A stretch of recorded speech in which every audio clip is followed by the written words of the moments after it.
झालेल्या निर्घृण हत्येवर निषेध व्यक्त करताना मी मनापासून क्षमा मागते त्याच्या आईची. मला माहित नाही त्यांचं स्टेटमेंट काय आहे. मी त्याच्यापेक्षा लहान बहीण आहे आणि बहीण असली तरी आम्ही वेगळ्या वेगळ्या पक्षात काम केलं होतं, पण कोणत्याही आईला, बहिणीला, परिवाराला वाटत नाही आपल्या परिवाराच्या सदस्याला या दुःखातून जावं लागेल. मला तुम्हा सर्वांना मी आता जे बोलते आहे ते सर्व चॅनल्सनी कृपया नोंद करून घ्यावी. गेले काही आठवडे झाले तेव्हापासून मी शपथ घेतली आहे या विषयावर मी वेळोवेळी व्यक्त झालेली आहे. आणि आज मी सकाळी गव्हर्नर साहेबांबरोबर निघाले होते, तोपर्यंत विमानामधून उतरेपर्यंत मला महाराष्ट्रामध्ये, मुंबईमध्ये काय चाललंय हे मला नागपूरमध्ये माहित नव्हतं.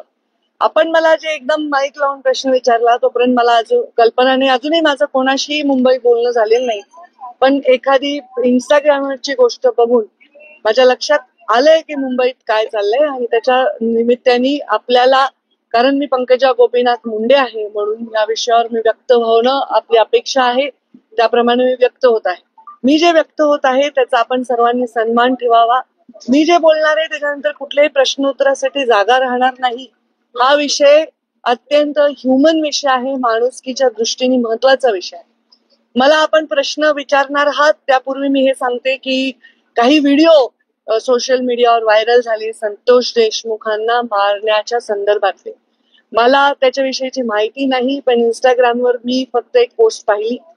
ते व्हिडिओ उघडायची किंवा बघायची माझी हिंमत देखील झाली नाही, कारण ज्यांनी त्यांना एवढ्या अमानुषपणे मारलंय